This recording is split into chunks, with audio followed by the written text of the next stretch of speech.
तो चलिए, आप टीवी स्क्रीन के ऊपर हमारे सहयोगियों को एक साथ देख रहे हैं। हमारे साथ में जुड़ गए हैं पीसीसी दफ्तर भोपाल से राकेश चतुर्वेदी, सुधीर दंडोतिया हमारे साथ भोपाल से जुड़े हैं। बीजेपी दफ्तर से पीसीसी दफ्तर रायपुर से जुड़े हैं मेरे सहयोगी सौरभ सिंह परिहार, और विनय वर्मा को हम देख पा रहे हैं भाजपा दफ्तर रायपुर से। सबसे पहले पीसीसी दफ्तर भोपाल चलेंगे। राकेश, आपके पास में मध्य प्रदेश में 4 चरणों में चुनाव होने, चौथे, 5वें, 6वें और 7वें इन चरणों में चुनाव होने, क्या हलचल वहां पर?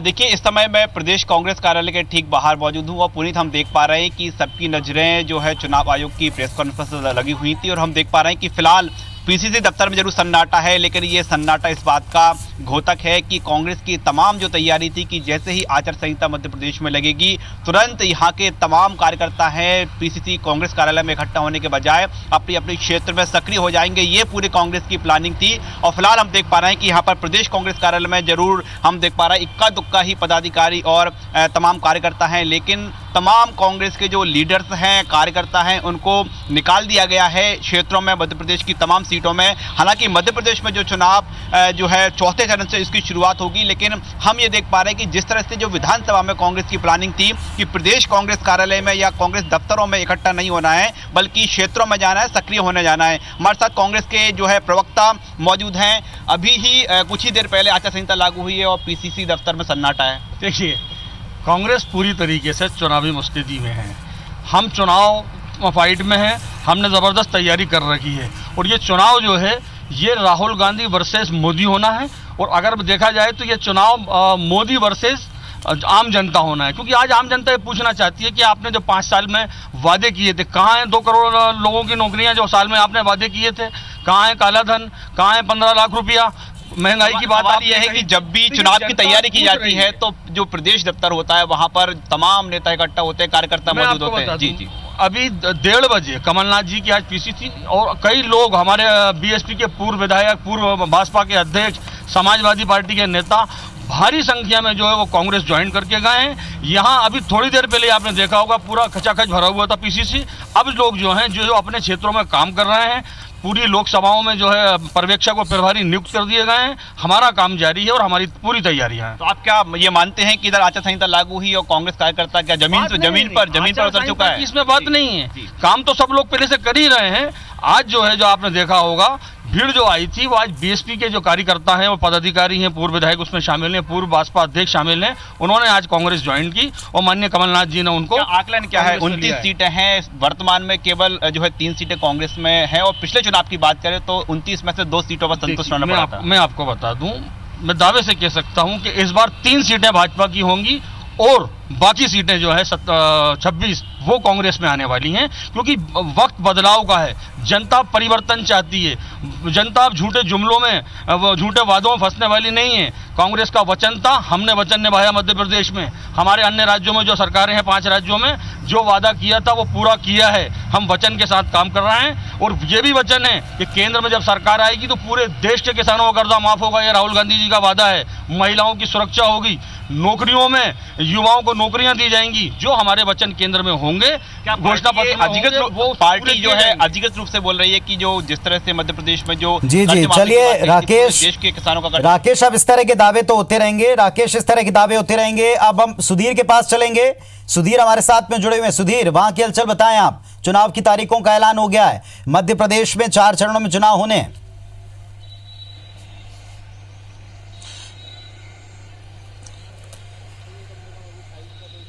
पुनीत, बिल्कुल देखिए 4 चरणों में चुनाव होना, और बीजेपी के लिहाज से कम ये तारीख ज्यादा मुफीद लगती है, क्योंकि 4 चरणों में बीजेपी को पर्याप्त मौका मिलेगा अपने गढ़ को बचाने का। कांग्रेस में जहां पर अपनी ताकत बढ़ाने में लगी हुई है कांग्रेस, वहीं पर बीजेपी के सामने चुनौती जो है अपने गढ़ को बचाने की, क्योंकि पिछले बार लोकसभा चुनाव में देश के जिन राज्यों में बीजेपी ने सबसे अच्छा परफॉर्मेंस किया था उनमें मध्य प्रदेश शामिल था। 29 में से 27 सीटें बीजेपी ने जीती थी। आज बीजेपी का एक बड़ा आंदोलन नीमच से शुरू होने वाला है, और लोकसभा चुनाव से पहले जो विजय संकल्प यात्रा बीजेपी निकालने वाली है उसकी शुरुआत नीमच से हो रही है। और यही वजह है कि बीजेपी के तमाम बड़े नेता जो है प्रदेश कार्यालय में मौजूद नहीं है। संडे का दिन है, ये एक अपने आप में जरूर दिखाता है कि बीजेपी शायद इस बार रणनीति जो है, मैं अपने कैमरामैन अजय मालवी से कहूंगा कि वो दिखाएं जरा बीजेपी कार्यालय का एक नजारा कि इस बार जो रणनीति है वो कम से कम प्रदेश कार्यालय से तय नहीं होगी। ये तस्वीरें साफ बताती है, क्योंकि सन्नाटा यहाँ पर पसरा हुआ है। तमाम बड़े नेता नीमच में विजय संकल्प यात्रा के लिए निकले और केंद्र जो है इस बार लोकसभा चुनाव का वो दिल्ली में रहेगा, यानी कि अमित शाह, नरेंद्र मोदी जो तय करेंगे वो मध्य प्रदेश के नेतृत्व को स्वीकार होगा। पिछली बार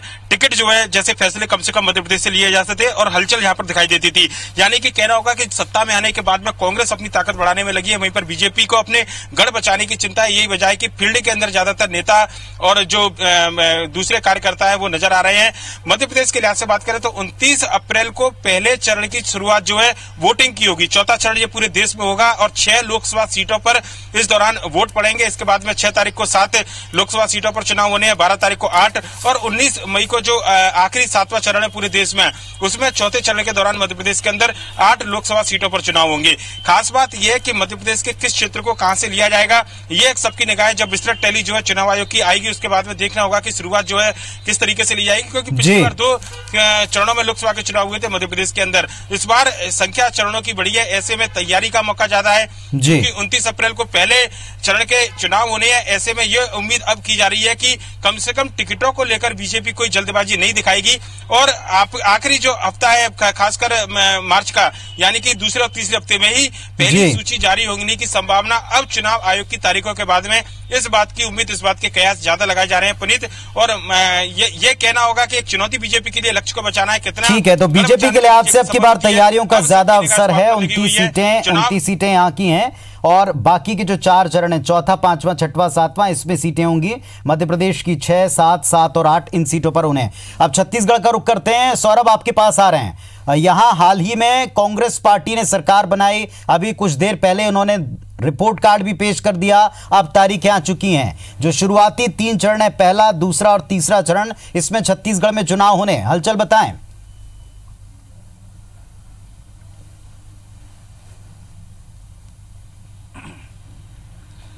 बिल्कुल, देखिए पुनीत, मैं अभी कांग्रेस भवन में हूं और जिस तरीके से कांग्रेस के नेता और कार्यकर्ताओं में उत्साह देखने को मिल रहा है, क्योंकि जिस तरीके से अभी हालिया विधानसभा चुनाव हुए उसमें ऐतिहासिक जीत हुई है, कांग्रेस की 68 सीट मिली है। ऐसे में कांग्रेस जो है काफी उत्साहित है, क्योंकि पिछले लोकसभा चुनाव का परिणाम जो है कांग्रेस के लिए काफी अच्छा नहीं रहा है। केवल 1 सीट बस जो है दुर्ग लोकसभा, वो सीट बस जो है कांग्रेस जीत पाई थी, बाकी 10 में जो है पूरी तरीके से पराजित हुई थी। तो ऐसे में अब कांग्रेस को एक उम्मीद जो है बंधी हुई है कांग्रेस के नेताओं और कार्यकर्ताओं में। इसीलिए जो है कांग्रेस के और नेता और कार्यकर्ता जो है 10 जो पूरे 11 लोकसभा है उसके लिए काफी लगभग 150 से ज्यादा दावेदार आए थे और हालांकि उस पर जो है शॉर्ट लिस्ट और जो है कुछ दिनों में जो है दावेदारों के नाम भी जो है हो जाएंगे, फैसले ले लिए जाएंगे। लेकिन जिस तरीके से 3 चरणों में चुनाव को लेकर अभी जैसे चुनाव आयोग ने जो चुनाव की तारीखों का ऐलान किया है 11, 18 और 23, तो 11 में जो है 11 अप्रैल को जो चुनाव होने 1 लोकसभा के लिए है, बस्तर जो काफी संवेदनशील जो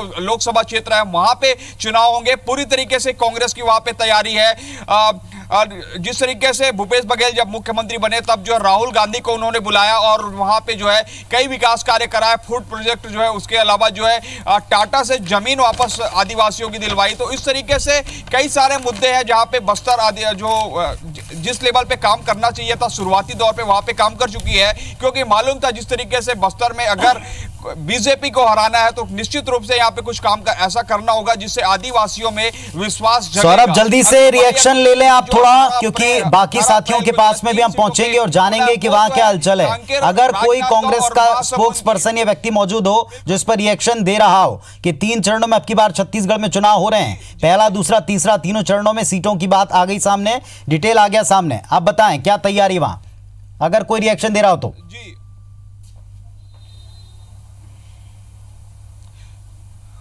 जी, मेरे साथ शुक्ला जी है। जी, शुक्ला जी हैं, प्रवक्ता है। शुक्ला जी, आप बताएंगे 3 चरणों में चुनाव होने हैं, तैयारियां किस तरीके है कांग्रेस की? देखिए, कांग्रेस की मैदानी और संगठनात्मक दोनों तैयारियां पूर्ण हो चुकी है।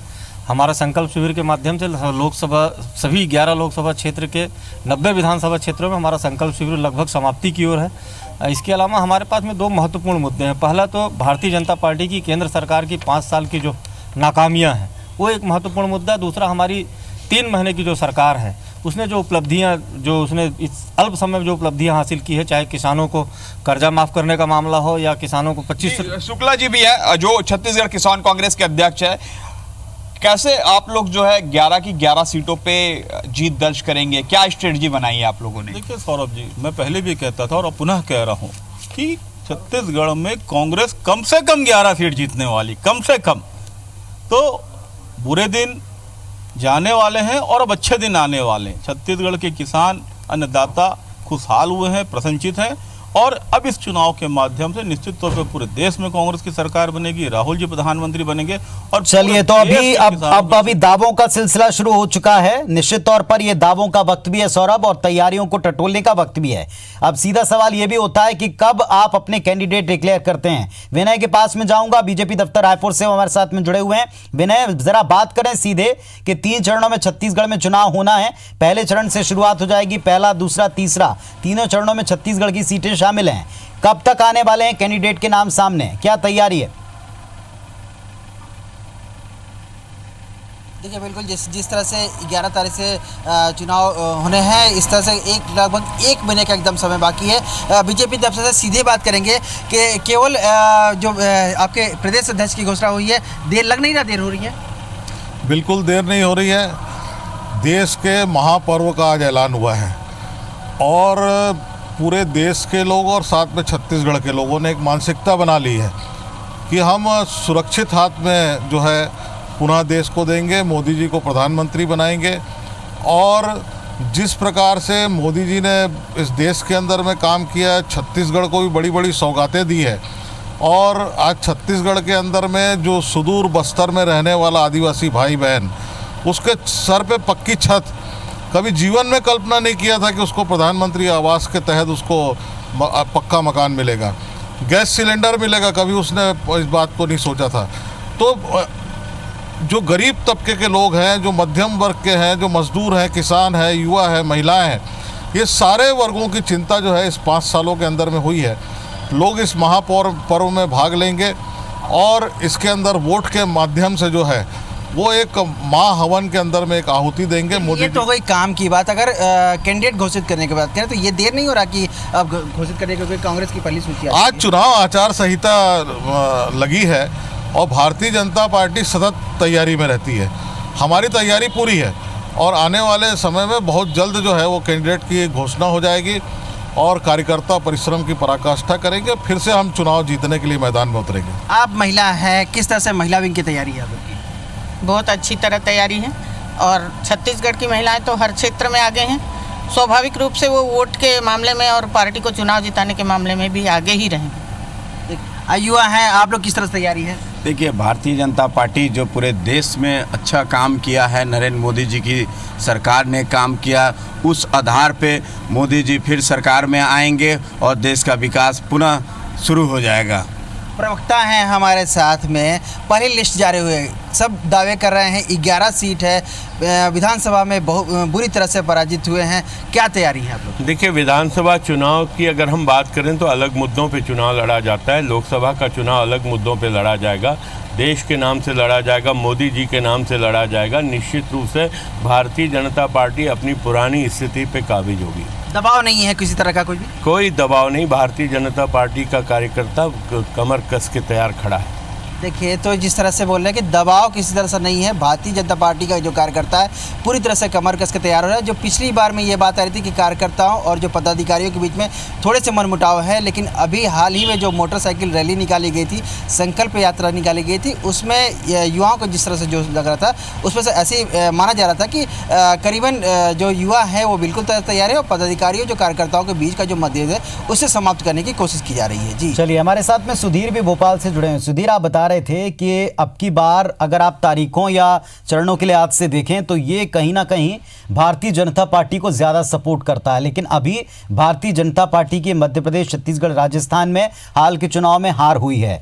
लेकिन अभी स्ट्राइक के बाद से लेकर एक ये बड़ा सवाल बना हुआ है कि क्या जो स्ट्राइक की गई उसका असर आम चुनाव पर रहेगा, अधूरे वायदों का असर रहेगा। अब जबकि तारीखें सामने आ चुकी हैं, अब नेशनल इश्यूज दिख सकते हैं या हम ये मान के चलें अधूरे वायदों की गूंज सुनाई पड़ेगी। पार्टियों की तैयारी किस तरफ है या पार्टियां इसे किस दिशा में ले जाने का प्रयास करेंगी?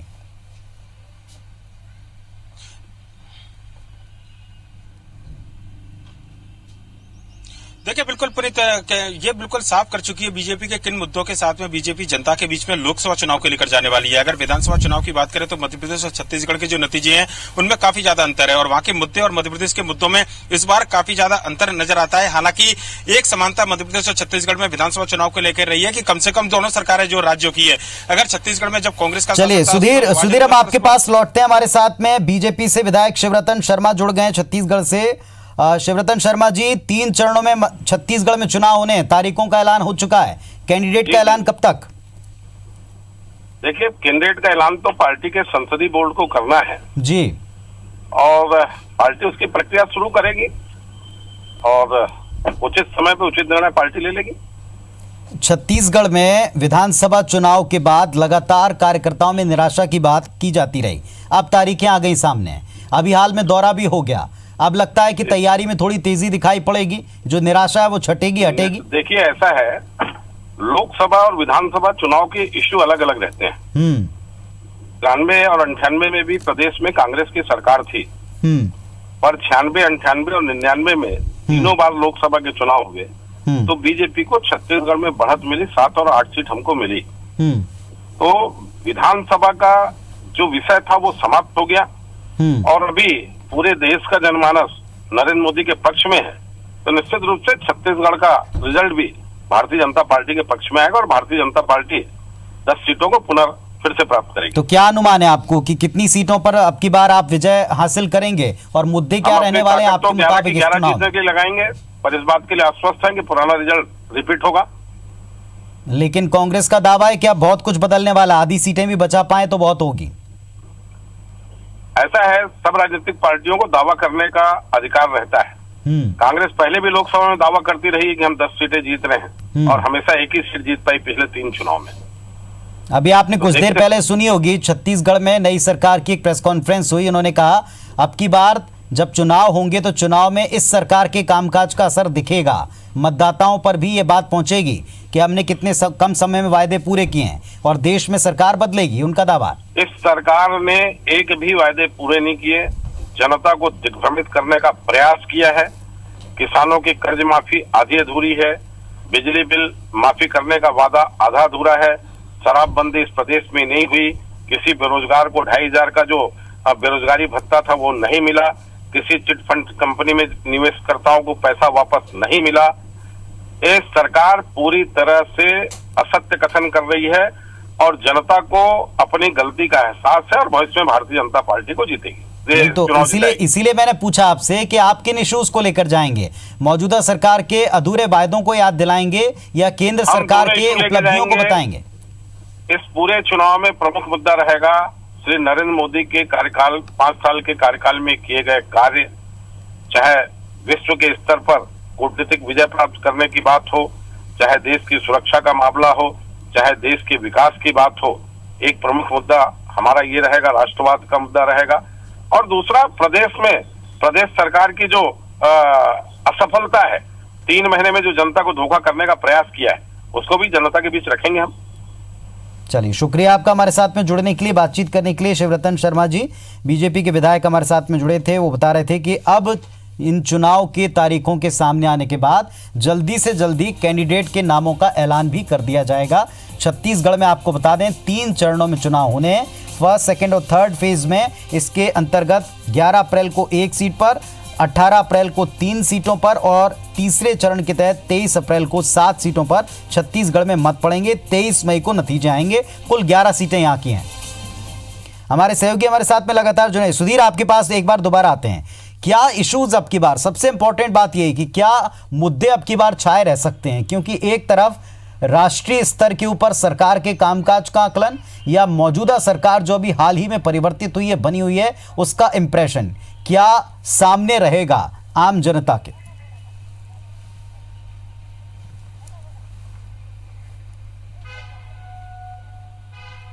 देखिए, बिल्कुल इस बार अगर बात करें तो मुद्दे काफी ज्यादा अहम है, क्योंकि केंद्र में जिस तरीके से मोदी सरकार ने काम किया है उनका श्रेय लेने की कोशिश बीजेपी यहाँ पर करेगी। खासकर इन दोनों जो माहौल बना है, एयर स्ट्राइक की बात हो या फिर सर्जिकल स्ट्राइक के बाद में जिस तरीके से बीजेपी के तमाम नेता दावा कर रहे हैं कि देश जो है वो कहीं ना कहीं मौजूद हुआ है विश्व और दुनिया के सामने, करारा जवाब दिया जा रहा है। इस बात को लेकर चुनावी फायदा लिया जाएगा, ये बिल्कुल तय माना जा रहा है। बीजेपी की ओर से एक बड़ा चुनावी मुद्दा हो सकता है और इसको बीजेपी के तमाम बड़े नेता अपने भाषणों में इस बात का जिक्र कर भी रहे हैं। पर लेकिन इसके अलावा स्थानीय मुद्दे इस बार लोकसभा चुनाव में ज्यादा हावी रहने वाले हैं। पिछली बार मोदी लहर थी जिसके चलते बीजेपी को फायदा हुआ था। उससे पहले मध्य प्रदेश के अंदर जो चुनाव हुए थे तो बीजेपी की सरकार के शुरुआती 5 साल के कामकाज के लिहाज से लोकसभा चुनाव लड़ा गया था और बीजेपी उसमें बेहतर परफॉर्मेंस कर पाई थी। हालांकि कांग्रेस उस समय 12 सीटें जीत कर आई थी। इस बार कांग्रेस की 3 महीने की सरकार, वचन पत्र में बड़े वादे कांग्रेस की ओर से किए गए थे, उनमें से लगभग 20 लाख किसानों के कर्ज माफी का दावा सरकार की ओर से किया गया है। आज मुख्यमंत्री कमलनाथ ने खुद कहा कि 20 लाख से ज्यादा किसानों को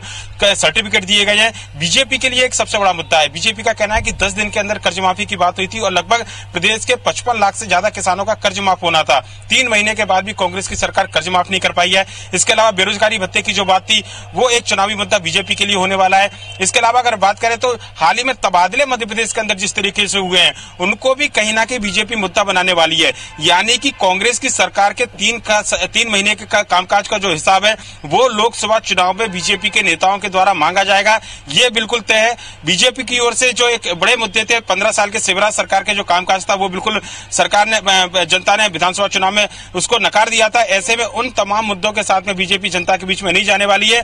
मोदी सरकार के कामकाज, खासकर आयुष्मान योजना मध्य प्रदेश में लाभ नहीं मिला, 10% जो सामान्य वर्ग का आरक्षण था उसको प्रदेश सरकार ने लागू नहीं किया और किसानों के खाते में 2000 रुपए की जो राशि जानी थी उसका डाटा मध्य प्रदेश सरकार ने केंद्र को नहीं भेजा है।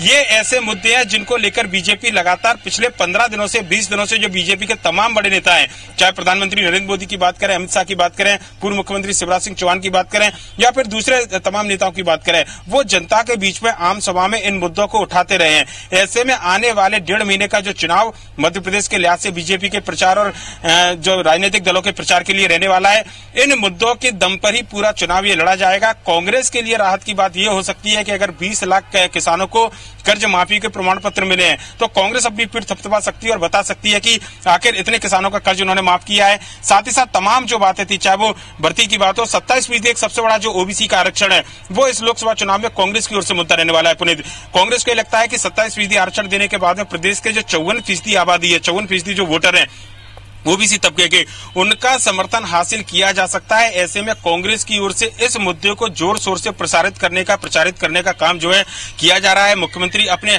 हर सभा में, हर भाषण में इस बात का जिक्र कर रहे हैं। अगर मीडिया से भी उनकी चर्चा 1 मिनट की होती है तो कम से कम इस बात का जिक्र जरूर किया जाता है कि ओबीसी तबका, जिसका लंबे समय से 27% आरक्षण की मांग चली आ रही थी, जो कि प्रदेश की सबसे ज्यादा आबादी वाला हिस्सा है, उसकी मांग प्रदेश सरकार ने पूरी की है, कमलनाथ सरकार ने पूरी की है। उसका अध्यादेश जारी हो गया है और राज्यपाल से उसकी अधिसूचना जारी कर दी गई है। तो ये कांग्रेस की ओर से ब्रह्मास्त्र जो है लोकसभा चुनाव से पहले चला गया है। जैसा कि कर्ज माफी का जो बड़ा एक वचन था वो विधानसभा चुनाव से पहले था। तो ऐसे तमाम मुद्दे हैं जिनको लेकर जनता के बीच में कांग्रेस जाने वाली है। बीजेपी के लिए मोदी सरकार के कामकाज और सरकार की जो वादे जो पूरे नहीं कर पाए थे उनके मुद्दे होंगे और कांग्रेस के लिए 3 महीने के कामकाज के दौरान जो वचन पत्र के बिंदु पूरे किए गए हैं उनके साथ कांग्रेस इस बार जाने वाली है। पर लेकिन एक सबसे बड़ी दिक्कत पुनीत कांग्रेस के सामने ये सकती जो मैं बता रहा हूँ कि बीजेपी के लिए जो फायदेमंद 4 चरणों में चुनाव होने वाले हैं। एक बड़ा स्टार कैंपेनर कांग्रेस का मध्य प्रदेश से बाहर है, ज्योतिरादित्य सिंधिया, पश्चिमी उत्तर प्रदेश की कमान उनको मिली हुई है। ऐसे में उनके और उनकी पत्नी के चुनाव लड़ने की जिम्मेदारी कार्यकर्ताओं के ऊपर है। मध्य प्रदेश की जो सीटें आती थी, लगभग 12 से 14 सीटें ऐसी लोकसभा की थी जो कि ज्योतिरादित्य सिंधिया के प्रभाव वाली सीटें मानी जाती थी, वहां पर उनके दौरे कम होंगे। ये कांग्रेस के लिए चिंता की बात हो सकती है। चलिए, बिल्कुल आप जिस तरह की चुनौती बता रहे हैं, वाकई वो इंपॉर्टेंट है। सौरभ, आपके पास में आ रहा हूं। जिस तरह एक बड़ा मुद्दा रहा है राम मंदिर का, केंद्र सरकार के लिए एक ये चुनौती क्या आपकी बार बन सकता है? दूसरा, राष्ट्रीय स्तर पर जैसे ये बात की जा रही थी कि अब की जो स्ट्राइक हुई है उसका असर दिखेगा, आपको लगता है इन दोनों मुद्दों का असर रहने वाला हम चुनाव में?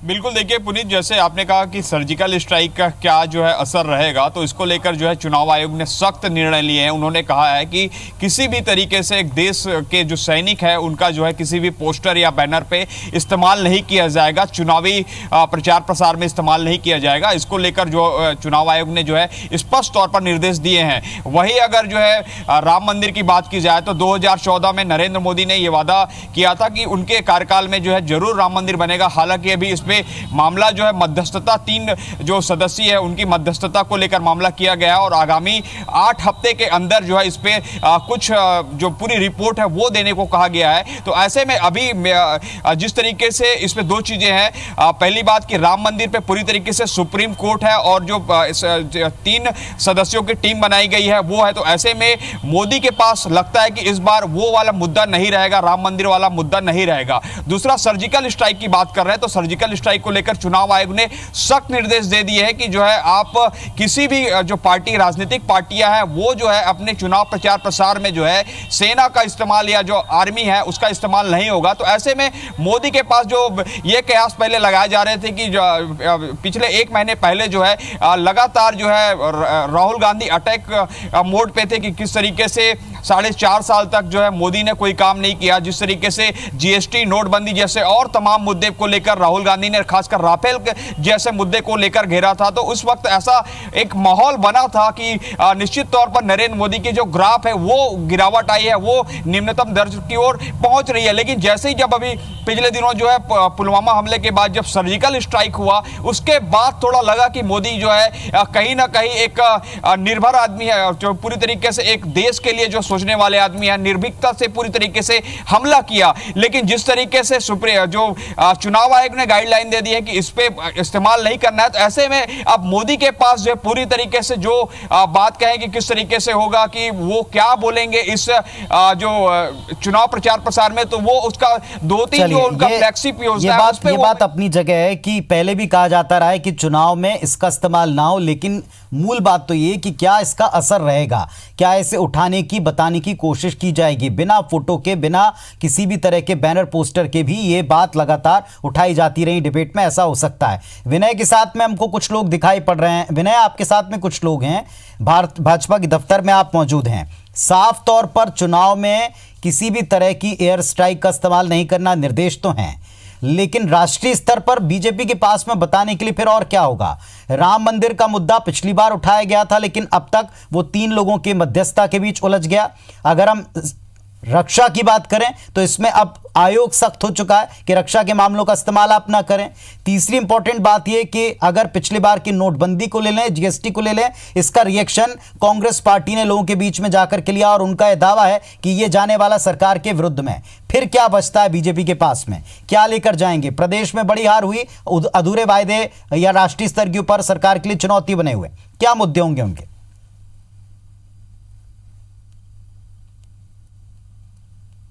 बताइए, विधानसभा में कई बार प्रधानमंत्री का भी जो कार्यकाल था उनके भी काम का लेखा जोखा किया गया, अभी क्या मुद्दे लेकर जाएंगे उसमें? निश्चित ही जैसा कि देश के यशस्वी प्रधानमंत्री नरेंद्र मोदी जी को पूरे विश्व ने देखा है, पूरे देश ने देखा है। आज अगर हम पाकिस्तान की नीतियों को लेकर भारत का जो अटैकिंग पावर रहा, उन्होंने आर्थिक मुद्दों पर और सैन्य शक्ति के माध्यम से जैसे पाकिस्तान को घेरा है, तो निश्चित ही भारत की छवि विश्व भर में उभरी है और पूरे देश की जनता ने इसे सराहा है। तो निश्चित ही देश के यशस्वी प्रधानमंत्री नरेंद्र मोदी जी पूरे देश के आइकॉन है और उसी को लक्ष्य बनाकर आज पूरा देश फिर से दूसरी बार नरेंद्र मोदी जी को देश का प्रधानमंत्री चुनना चाहता है और इस बार का चुनाव निश्चित ही इसी मुद्दे को लेकर भी लड़ा जाएगा। अगर एयर स्ट्राइक हटाने की बात करें, उसके बाद से क्या मुद्दे रह जाते हैं? क्या कोई विकास या ऐसा कोई मुद्दा रहेगा आप लोग के पास में जाने का? देखिए, बहुत सारे मुद्दे हैं। एयर स्ट्राइक के अलावा भी हमारे पास सकारात्मक बहुत सारे बिंदु है। हम लोगों ने जन धन के खाते 30 करोड़ से अधिक देश में खाते खोले, 7 करोड़ से अधिक हम लोगों ने उज्ज्वला गैस कनेक्शन दिए। मुद्रा बैंक की बात करें तो हम लोगों ने उन नौजवानों को जो नौकरी की तलाश में रहते थे उनको स्वयं का रोजगार करके 4 लोगों को रोजगार देने का अवसर दिया। और बहुत सारी योजनाएं हम लोगों ने चला, आयुष्मान भारत योजना, हालांकि छत्तीसगढ़ सरकार ने दुर्भावनावंश लागू नहीं की, लेकिन पूरे भारतवर्ष में आयुष्मान भारत की योजना को सभी राज्य सरकारों ने हाथों हाथ लेकर आम आदमी तक स्वास्थ्य सुविधाएं उपलब्ध कराने का एक बीड़ा उठाया, मोदी जी ने दिया। गरीब श्रवण लोगों को जो सारे मुद्दे आप गिना रहे हैं, ये विधानसभा चुनाव में भी सारे मुद्दे थे, जनता ने नकार दिया। क्या लगता है कि इस विधानसभा चुनाव में उसको वो काम करेगा? देखिए, वो विधानसभा चुनाव में मोदी जी के मुद्दों को नकारा नहीं है। यहाँ 15 साल से हमारी सरकार थी, कहीं ना कहीं हम लोग ओवर कॉन्फिडेंस में रह गए या हमारी रणनीति हमारी सफल नहीं हो पाई, लेकिन यहाँ कांग्रेस नहीं जीती है। कहीं ना कहीं हम लोगों की कुछ गलतियाँ रह गई होगी, जिस कारण से हमको परिणाम जो विनय जरा पूछिएगा, लेकिन विनय जरा पूछिएगा कि आप कह रहे हैं कि प्रदेश में आपकी सरकार नहीं बन पाई क्योंकि हम हार गए। अगर आप राष्ट्रीय परिदृश्य में देखें तो आपके कई मुद्दे पार्टी के लिए मुसीबत बन सकते हैं। इसमें राम मंदिर का मुद्दा भी हो सकता है, इसमें कहीं ना कहीं आप स्ट्राइक का इस्तेमाल ना करें, इसका कड़ा निर्देश भी आ चुका है। तीसरी तरफ अगर आप राष्ट्रीय स्तर पर जो किया आपके फैसले थे, चाहे वो जीएसटी हो चाहे वो नोटबंदी हो, उसका वैसा रिस्पांस आपको नहीं मिल पाया। आपकी योजनाओं के खोखलेपन के या केवल घोषणाओं के स्तर पर रहे, उसको लेकर कांग्रेस प्रचार करती है। तो क्या ये काम करेगा, ये सवाल पूछें सीधा। बिल्कुल सही, बिल्कुल सही। एक सवाल ये है कि जिस तरह से आपने एयर स्ट्राइक पे अब चुनाव आयोग ने कहा दिया कि एयर स्ट्राइक का इस्तेमाल नहीं करेंगे, नोटबंदी की बात की, वो उस तरह से फायदा नहीं हुआ। जो आप राम मंदिर के मुद्दे, ये सारे क्या नुकसान नहीं कर देंगे आपको लोकसभा विधानसभा की तरफ? देखिए, राम मंदिर की बात अगर हम करें तो हम सर्व पक्षों को सुनकर कोई निर्णय, क्योंकि मामला सुप्रीम कोर्ट में विचाराधीन था, इसलिए हम लोग चाहते हैं कि राम मंदिर वहीं बने और भारतीय जनता पार्टी की सरकार ही राम मंदिर बनाएगी, मोदी जी की सरकार ही बनाएगी। राम मंदिर के मामले में जनता का पूरा आत्मविश्वास है कि मंदिर अगर बनेगा तो मोदी जी के हाथों ही बनेगा। पिछले 5 साल से था, पिछली बार भी ये मुद्दा था, इस बार 5 साल में नहीं बना, लोगों में कहीं ना कहीं रोष नहीं दिखता आपको? नहीं, देखिए, गति आगे बढ़ी है। राम मंदिर के मुद्दे में सुप्रीम कोर्ट ने जो सुनवाई की, 3 सदस्यीय एक समन्वय समिति बनाई है जो सारे पक्षों से बात करके कहीं ना कहीं इसका समाधान। चलिए, लेकिन कांग्रेस पार्टी का कहना है विनय कि जिस तरह से आप 3 तलाक के मुद्दे के ऊपर एक्टिव दिखाई पड़े थे, एक खास वर्ग को ध्यान में रखते हुए उसको अपने पक्ष में लाने के लिए, वैसा आपने नहीं किया, अध्यादेश का रास्ता अख्तियार नहीं किया, और ये बात जनता समझती है। अब देखना होगा कि कितना ये काम करेगा। राकेश, आपके पास आते हैं। राकेश, पीसीसी दफ्तर भोपाल में इस समय खड़े हैं, क्या चीजें, अभी हमने कुछ घंटों पहले देखा था कि एक रिपोर्ट कार्ड पेश करने के बाद में एक बार फिर से मध्य प्रदेश की सरकार बता रही थी कि उसने किसानों के लिए कितना काम किया। अब जब तारीखें आ चुकी हैं, अब जब सीधा प्रचार में नेता आएंगे, राष्ट्रीय स्तर के नेता आएंगे, जैसा सुधीर बता रहे थे, कांग्रेस की एक बड़ी चुनौती रहेगी कि उनके एक बड़े क्षत्रप सिंधिया मिसिंग रहेंगे। कांग्रेस पार्टी के लिए किन मुद्दों को लेकर जनता के बीच में जाना मुफीद रहेगा, या लगता है कि वो जाएंगे अपनी सरकार के, मौजूदा सरकार के कामकाज जो अभी अभी बनी है, या फिर राफेल जैसे मुद्दे जो राहुल गांधी उठाते रहे?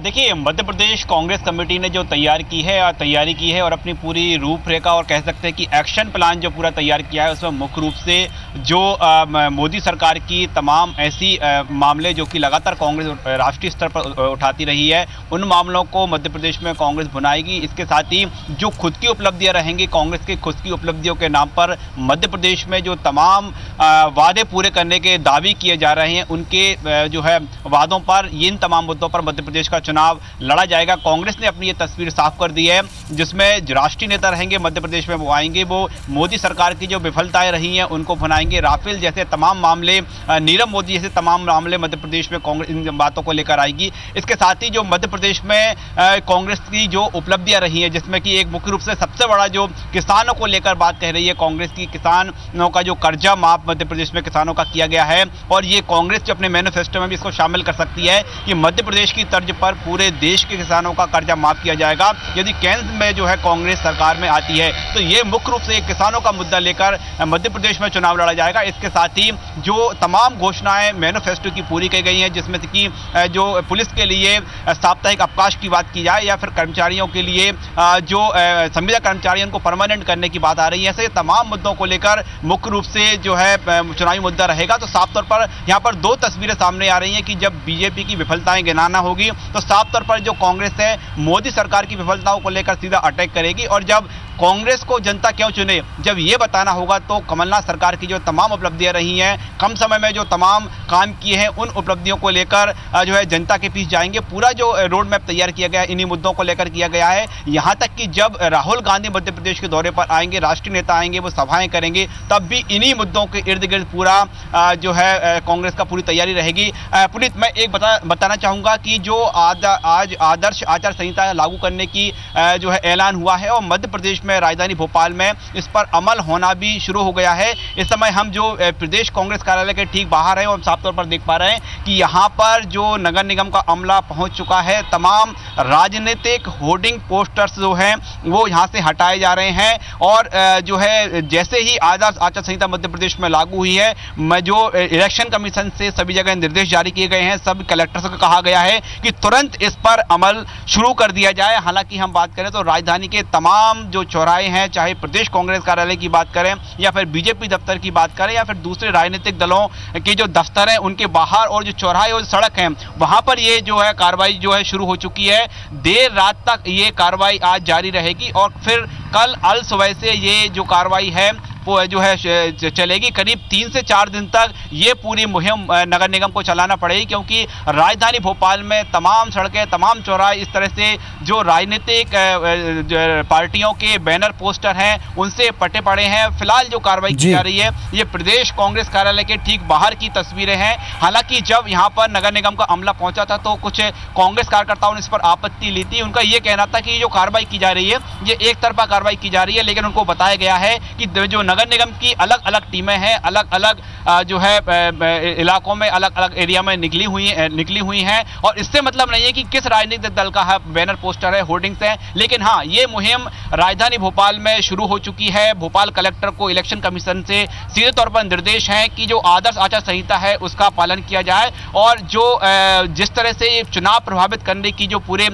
जो है राजनीतिक दल कोशिश करते हैं वो नहीं पर हो। फिलहाल हम देख पा रहे हैं कि इस तरह की जो है कार्रवाई मध्य प्रदेश की राजधानी भोपाल में शुरू हो चुकी है। आज जो टीमें निकली हुई हैं देर रात तक कार्रवाई करेंगे और उसके बाद अल सुबह से ही जो है कल से कार्रवाई शुरू हो जाएगी। फिलहाल पूरे जो पुलिस मुख्यालय को भी साफ तौर पर जो निर्देश हैं और पुलिस मुख्यालय भी मध्य प्रदेश में अलर्ट हो चुका है। ऐसे में आज से ही देर रात से राजधानी भोपाल की सड़कों पर विशेष रूप से चेकिंग शुरू हो जाएगी। हालांकि मध्य प्रदेश में जो है चुनाव है चौथे चरण में होना है, लेकिन चुनाव आयोग के निर्देश के बाद मध्य प्रदेश मुख्य निर्वाचन पदाधिकारी कार्यालय और प्रशासन है अलर्ट पर है। तो हम देख पा रहे हैं कि मध्य प्रदेश में इस तरह से पूरा जो चुनाव आयोग की पूरी मंशा है कि जो निष्पक्ष चुनाव कराने की पूरी मंशा है और किसी भी राजनीतिक दल कोई आरोप नहीं लगा सके। तो फिलहाल हम देख पा रहे हैं कि उसकी कार्रवाई जो है जहां पर जारी है। लेकिन अभी हम प्रदेश कांग्रेस कार्यालय की बात करें तो जो फिलहाल प्रदेश कांग्रेस कार्यालय में सन्नाटा हम देख पा रहे हैं साफ तौर पर। लेकिन पार्टी का ये तर्क है कि जो तमाम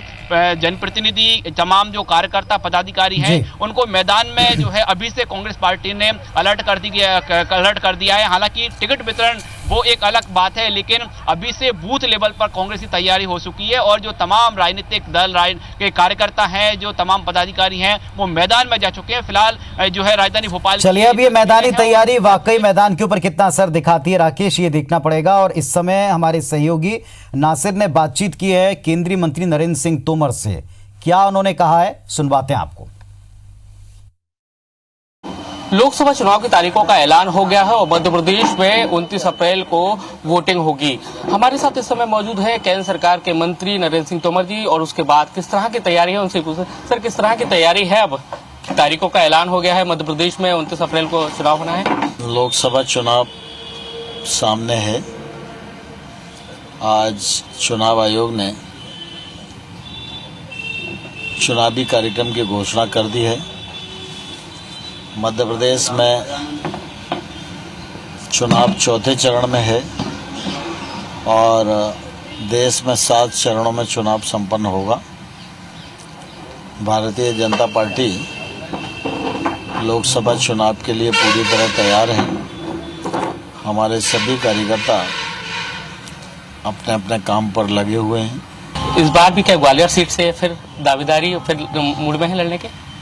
देखिए, मैं तो सामान्य तौर पर भारतीय जनता पार्टी का कार्यकर्ता हूँ। पार्टी जो कहती है उसका पालन करता हूँ। पार्टी कहेगी यहाँ से लड़ो, वहीं से मैं चुनाव लड़ूंगा, और पार्टी नहीं कहेगी तो नहीं लड़ूंगा। आप देख सकते हैं कि नरेंद्र सिंह तोमर जी थे, उनका कहना है कि बीजेपी पार्टी सब तरह से तैयार हो, इस बार फिर से मिशन 2019 को लेकर आगे बढ़ रही है और जीत भी उनकी सुनिश्चित है। कैमरामैन लोकेंद्र पाल के साथ नासिर गौरी, IBC 24 ग्वालियर। चलिए, तो चुनाव के लिए हर दल तैयार है। अब देखिए आप, ये 3 तस्वीरें टीवी स्क्रीन पर आपके हैं। मौजूदा प्रधानमंत्री नरेंद्र मोदी, भारतीय जनता पार्टी और उनके अलायंस को सबसे ज़्यादा उम्मीदें इसी चेहरे पर हैं। तो क्या ये सरकार रिपीट होगी? क्या पिछली बार की तरह मोदी वेव अब की बार दिखाई पड़ेगी? क्या अब की बार एक बार फिर से नरेंद्र मोदी देश के प्रधानमंत्री बनेंगे? इसके चुनाव की तारीख आ गई है और 23 मई को देश की जनता क्या निर्णय करती है, ये सबके सामने आएगा। दूसरी तरफ है कांग्रेस के राष्ट्रीय अध्यक्ष राहुल गांधी। एक महागठबंधन बना करके वो तैयारी कर रहे हैं देश में सरकार बनाने को लेकर। सारे दलों को साथ मिलाकर अलग अलग राज्यों में रणनीतियां बनाकर वे काम कर रहे हैं। हाल में हुए जो विधानसभा चुनाव हैं 2018 के 3 स्टेट में जीत दर्ज करने के बाद पार्टी का मोरल और पार्टी का उत्साह दोनों हाई दिख रहा है। और ख़ास तौर से छत्तीसगढ़, मध्य प्रदेश, राजस्थान में हुई जीत के बाद में ये उम्मीद की जा रही है कि अब महागठबंधन की अगर सरकार बनती है तो क्या राहुल गांधी वो चेहरा होंगे प्रधानमंत्री का? ये एक बड़ा सवाल होगा जिसका जवाब मिलेगा 23 मई को। तीसरी तस्वीर आप देख रहे हैं, कुछ गठबंधन बने हैं। चलिए, हमारे साथ में TS सिंहदेव जी जुड़ गए हैं। सिंहदेव साहब, तारीखों का ऐलान हो गया, पहला, दूसरा, तीसरा, 3 चरणों में छत्तीसगढ़ में चुनाव होने हैं। और अभी हमने ये भी देखा कि अभी हाल ही में छत्तीसगढ़ सरकार ने अपना रिपोर्ट कार्ड भी दिया है। क्या चीजें जनता के ध्यान में रहेंगी? क्या तैयारी कांग्रेस पार्टी की? कांग्रेस पार्टी लगातार संघर्ष करती रही है पिछले 5 सालों से भी, और जो तैयारी की उसके परिणाम लोगों के सहयोग का विधानसभा चुनाव में देखने को भी मिला। और उसके बाद भी जिन बातों को लेके कांग्रेस लोगों के बीच में गई थी, लगातार उनको पूरा करने में 2 महीने के अंदर भी इतने काम हो सकते हैं, ये भी करके दिखाया है कांग्रेस की सरकार ने। और मुझे विश्वास है कि मतदाताओं का भरोसा कांग्रेस पार्टी के ऊपर छत्तीसगढ़ में भी पूरा बना रहेगा और अच्छे परिणाम कांग्रेस के पक्ष में आएंगे। जी, सिंधे साहब अभी बात कर रहे थे बीजेपी के नेताओं से, उनका यह कहना था कि देश के चुनाव, प्रदेश के चुनाव अलग अलग होते हैं। तो कांग्रेस पार्टी किस बात को फोकस करेगी? अभी हाल में बनी सरकार के कामों को, वायदों को, पूरे किए गए वायदों को, या राष्ट्रीय स्तर के उन मुद्दों को जो पिछली सरकार पूरा नहीं कर पाई? स्वाभाविक है, दोनों चीजें रहेंगी कि कांग्रेस का परफॉर्मेंस भी रहेगा। आगे 5 साल तक कांग्रेस की ही सरकार छत्तीसगढ़ में रहनी है, और यहाँ के मतदाताओं का विश्वास कांग्रेस के प्रति जो बना है वो इस चुनाव में भी जरूर उस आधार पे भी बना रहेगा कि हम लोग साथ में 5 साल चलने वाले हैं। राष्ट्रीय मुद्दों पे भी दूसरों की कमी पे हम लोग चुनाव नहीं लड़ना चाहेंगे। राहुल जी ने जिन बातों की घोषणा की है, किसानों के पक्ष की जो घोषणा की है, न्यूनतम समर्थन मूल्य की बात की है, ऋण मुक्ति की बात की है, किसानों की स्थिति को बेहतर बनाने की बात की है, एनुअल मिनिमम इनकम की बात की है, एक क्रांतिकारी कदम की घोषणा उन्होंने की है। स्वास्थ्य के क्षेत्र में भी क्रांतिकारी नए विचार सामने आ रहे हैं। रोजगार देने के लिए युवा पीढ़ी की बातों को लेकर राहुल जी बहुत गंभीरता से सामने आ रहे हैं। ट्राइबल अधिकारों को लेके, दलित अधिकारों को लेके, दलित अधिकारों के साथ समाज की समरसता को लेके पूरे देश को कैसे एक रख के आगे हमको बढ़ाना है, गिरती हुई अर्थव्यवस्था को कैसे हमको उभारना है, नोटबंदी और GST के मार से कैसे देश को आगे ले जाना है, ये सारे पॉजिटिव्स लेके राहुल जी चल रहे हैं। और पॉजिटिव चुनाव के आधार पर 56 इंच के सीने ने क्या किया कि नहीं किया, चुनाव के पहले उनका मनोबल जागा, ये सब दूसरी बातें हैं। अभी तक उनकी इच्छा शक्ति 5 साल तक नहीं दिखी, अभी सीमा पार की कार्रवाई में इच्छा शक्ति दिखने लगी है। तो लोग समझते हैं अब इन बातों को कि चुनाव के मुद्दे क्या हैं, राम मंदिर के मुद्दे क्या हैं, ट्रिपल तलाक क्या है, उनका उद्देश्य क्या है।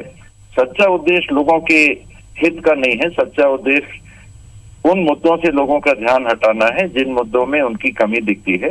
तो मुझे भरपूर विश्वास है छत्तीसगढ़ में भी और देश में भी लोग कांग्रेस का साथ देंगे, कांग्रेस के साथियों का साथ देंगे।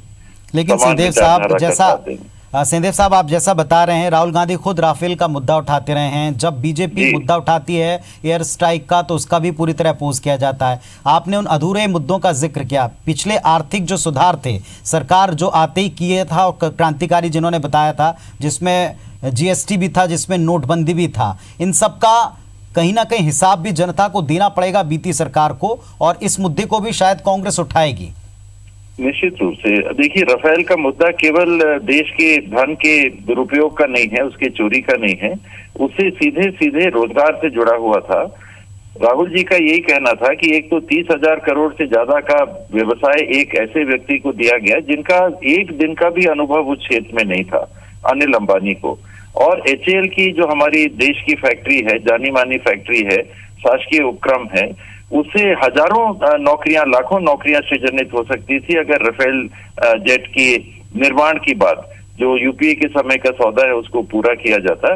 तो राहुल जी ने इन दोनों बातों को रखा कि ऋण मुक्ति किसकी हो रही है, किसानों की नहीं हो रही है, 15-16 उद्योगपतियों की हो रही है। व्यवसाय किसको दिया जा रहा है, शासकीय उपक्रम को नहीं, जहां पर लोगों को ज्यादा नौकरी मिलती, निजी हाथों में जिनका कोई अनुभव नहीं है। ये राफेल के माध्यम से इस बात पे उन्होंने फोकस करने की चेष्टा की है कि पैसों का कैसा दुरुपयोग हुआ, कैसे धन की चोरी हुई। नीरव मोदी इत्यादि ये उस बात की उदाहरण है। 15 लाख हर खाते में आने के बजाय करोड़ों रुपए देश के बाहर चले गए। सिंहदेव साहब, सबसे इंपॉर्टेंट सवाल ये कि आप कब अपने कैंडिडेट का ऐलान करेंगे, और दूसरी बात ये, क्या आपका सीटों को लेकर अनुमान है? पिछली बार बहुत फेवरेबल नहीं रहा जी। 7 से कम आई तो कांग्रेस की हार मैं मानूंगा छत्तीसगढ़ में। 9 से 11 का हमारा लक्ष्य रहेगा, सारी सीटों को जीतने का लक्ष्य रहेगा जी। और मेरी तरफ से यही कहना है कि 7 से कम आई तो ये हम लोग के लिए निराशाजनक। और कब तक आपके कैंडिडेट सामने आ जाएंगे? वो प्रक्रिया चल रही है। ऐसे ये स्टेट इलेक्शन कमेटी की बैठक हो गई, स्क्रीनिंग कमेटी की बैठक चल रही है, सेंट्रल इलेक्शन कमेटी की बैठक के माध्यम से अब तो जल्दी से जल्दी अनाउंस हो जाएगा।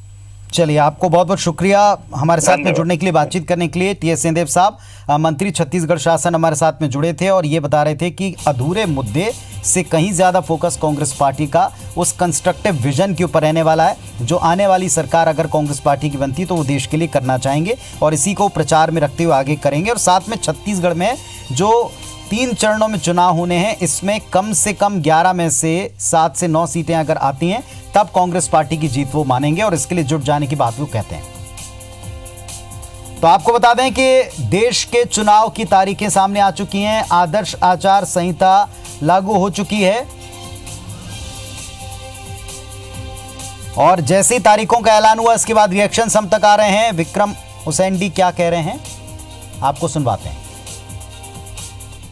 प्रत्याशी चयन के लिए बहुत सारे फीडबैक और बहुत सारे अलग अलग सर्वेस के आधार पर हमारे केंद्रीय नेतृत्व पूरी जानकारी भी मंगवा लिए हैं, पूरा चल भी रहा है। उसके साथ साथ अगले हफ्ते से बाकी प्रक्रियाएं शुरू हो जाएंगी और बहुत जल्द नामांकन के पहले प्रत्याशियों का घोषणा कर दी जाएगी।